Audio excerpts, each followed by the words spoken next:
القارعة مكية. بسم الله الرحمن الرحيم.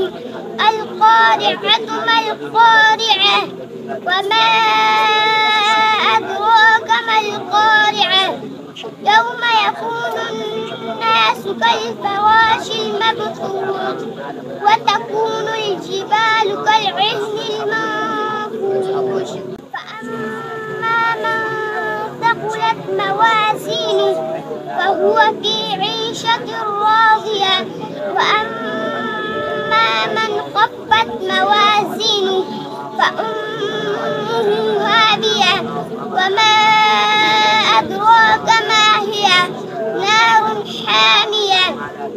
سورة العاديات مكية.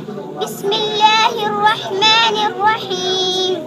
والعاديات ضبحا فالموريات قدحا فالمغيرات صبحا فأثرن به نقعا فوسطن به جمعا إن الإنسان لربه لكنود وإنه على ذلك لشهيد وإنه لحب الخير لشديد أفلا يعلم إذا بعثر ما في القبور وحصل ما في الصدور إن ربهم